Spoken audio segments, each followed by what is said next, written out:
On this episode of Grecofabulous, I don't have time to make an intro! I gotta get these toys!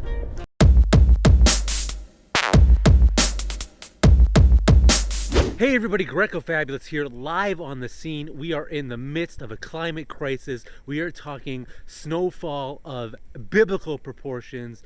This thing is falling faster than anything. It's not falling faster than your marriage. Yes, we'll go through all the trouble of cleaning everything. And Yep. So if you would like, you're welcome to. There was. Yo, so that was crazy. I mean, literally nothing gets my heart pounding more than toy hunting, which is kind of a really sad thing to admit, but it's true. So this whole thing ended up as a Craigslist ad, had it posted. When I responded, like a phone number was with it, but then when I tried to do it again, it wasn't popping up, so I sent an email, and I sent it to my buddy at the time because I was doing school pickups, and my phone was dying. I was like, listen, you need to get in touch with this lady because I can't drop this. Like, she lives not that far from me. I want to get this lot. I feel like it's been a while since we got a really good one. And so basically, he got in touch with her. The phone number was still showing for him. And it was just one of those things where basically, like, he was doing the communicating, but I had to be the one to pick it up. So we had to figure out, like, how are we going to work this out where she's basically talking to one person, but going to end up meeting somebody else. But thankfully, it worked out. You know, it did bring me into, like, the deepest, darkest woods. And, you know, it was a little scary because she's like, oh, my husband's out hunting. And so, you know, there's guns involved. Dad, don't you tell us not to talk to strangers? Yeah, I mean, for the most part, but you know, if it's different, right? If it's a puppy or candy, it's not worth it. But if it's toys, A puppy's worth it. I mean, it's true. That's how we ended up with Tucker. But I mean, that was like a 1 in a million shot. You know, normally you avoid strangers in vans, right? But I guess there's always that chance, so whatever. Just say lovey. Lovey? Lovey. Oh, that's awesome. She did say. But thankfully, we were able to seal the deal. And man, what a deal it was. I mean, check out this thing. I'm starting off with the prettiest things in the group here. We have a boxed G.I. Joe Cobra Thunder. I knew it, even though it's right there in writing. Terradrome with fire bat. We have the box there. We have the G.I. Joe Headquarters Command Center with the box as well. And I actually put this together last night, and I will say I am not a G.I. Joe fan, but man, like, just having getting my hands on these things and putting them together, I really enjoy these play sets and some of these vehicles. They are freaking cool. Now, I will never keep one for myself, but this is really awesome to put together. I mean, check this thing out. Ta-da! There's the fire bat. So really super cool. Obviously, it can be cleaned up. As far as this guy goes, he is missing like a couple hoses, a couple fuel pumps. There's one like small tab broken where one of the, one of these guys, the leg pulls out and holds it better into place.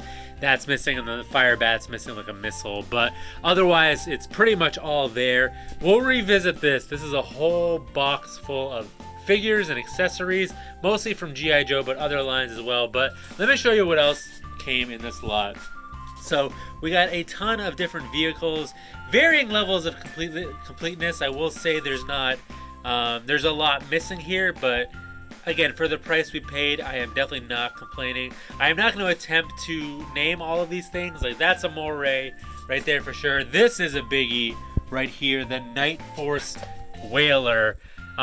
It has its typical issues that the regular Whaler does, you know, as far as the propellers and all that, but a lot of value here. This is a biggie right there, the Night Force Whaler.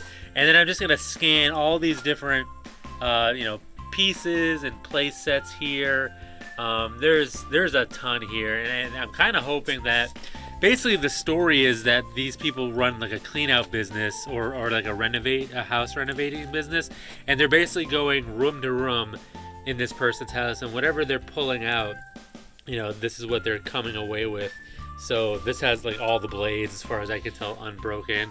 A lot of Battle Force like 2000 stuff, it looks like, and some Star Wars pieces as well. One thing you're not going to see here is this TIE Fighter, which I've already brought to a show and sold. It was really cool. It did not have the battery cover, but it still worked, so that was pretty awesome. But a lot of really cool pieces that, you know, it's definitely been a labor of love putting these together. And I feel like it's expanding my G.I. Joe knowledge, which is, you know, going to be pretty useful because I'm tired of always having to bother Tim with G.I. Joe questions. As you can see, there's a G1 Transformers Jetfire body. So there are other examples of things. And, you know, here I'm still like have these random parts that I got to piece together as best as possible.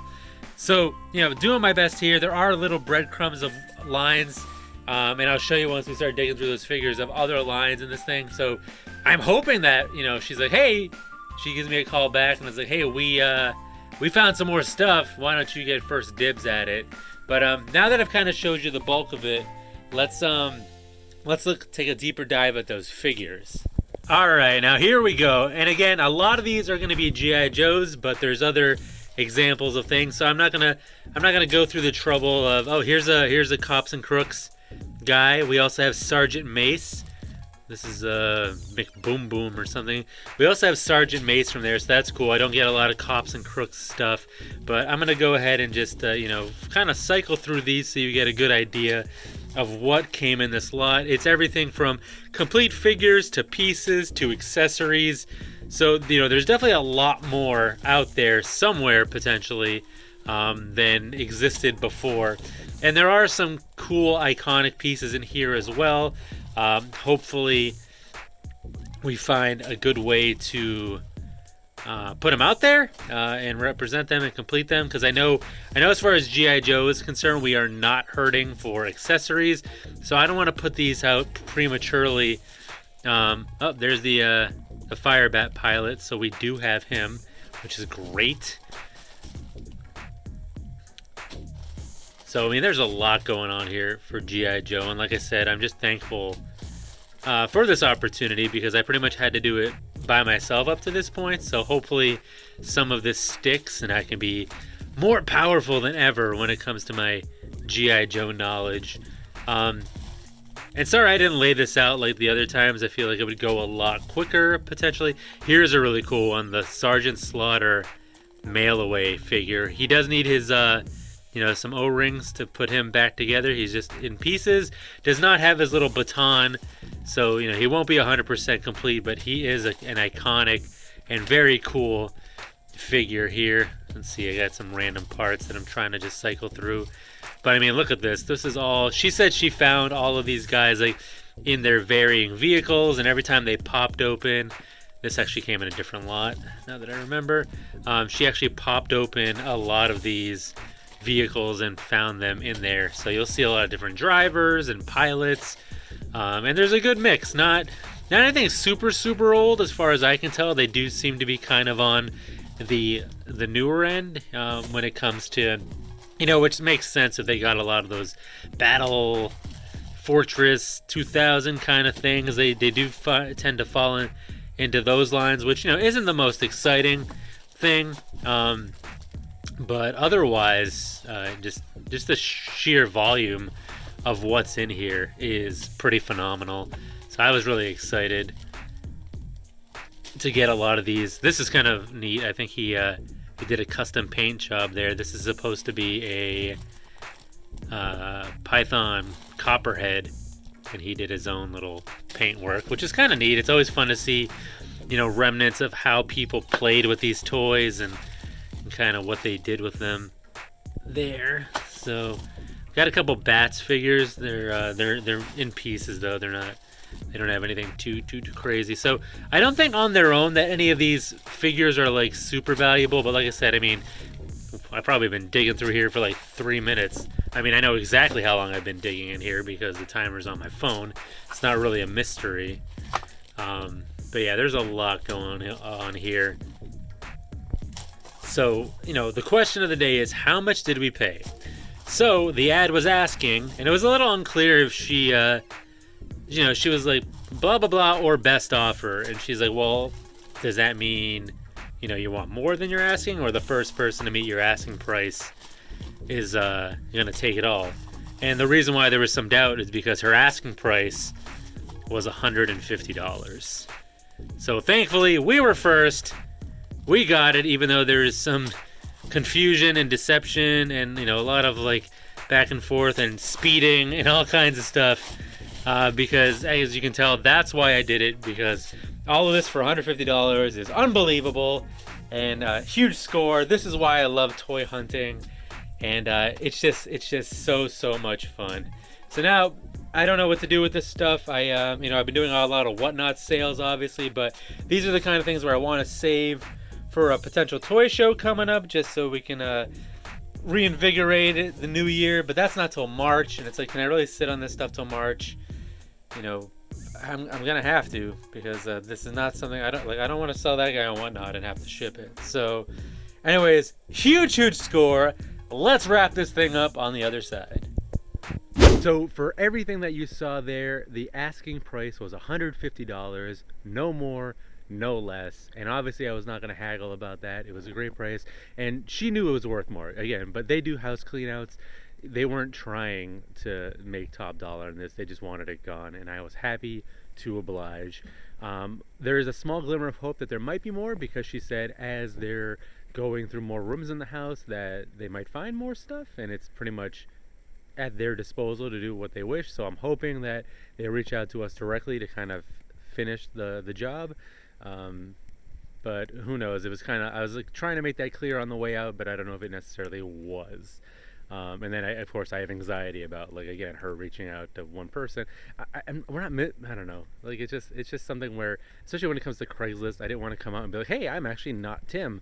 Or I don't think we actually exchanged names, but you know what I mean. Like, I didn't want it to be like even sketchier than it started off to be. But it's just the lengths you go to, the extremes, just to get these little pieces of plastic. I just get with a snowball. Tree. Alright, so I'm gonna go shove my kids' snow in the face, or shove my kids' faces in the snow, because that's what parenting is all about. Bye.